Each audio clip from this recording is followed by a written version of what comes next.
মাগরিবের আগে আলহামদুলিল্লাহ আমরা এর আগে একটা ব্লগ করছি। প্রতিদিনই করি আলহামদুলিল্লাহ, কিন্তু আজকের ব্লগটা অন্যরকম। বাতাস আর বজ্রপাতের যে আওয়াজ আর ছোট ছোট মেঘ পড়তেছে আলহামদুলিল্লাহ। এই দেখেন বাতাসের শব্দ।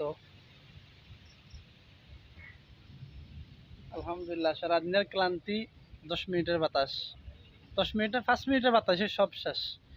দুপুর থেকে নিয়ে এখন পর্যন্ত খুব গরম ছিল, খুব গরম ছিল জুমার পর থেকে নিয়ে, কিন্তু এখন একটু সময় আল্লাহ রহমতের বাতাস, সব ঠান্ডা, জমিন ঠান্ডা, একদম একদম জমিন ঠান্ডা।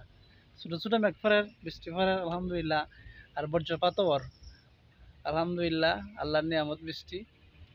তিনটা জিনিসে যে অসন্তুষ্ট হয় তা আল্লাহ লানত প্রাপ্ত, তার মধ্যে একটা লিখা বৃষ্টি। আমরা অনেকে বৃষ্টি আইলে খুশি হই না, কিন্তু বৃষ্টির সময় যে কেউ দোয়া করে আল্লাহ দোয়া কবুল করিলে সুবহান আল্লাহ।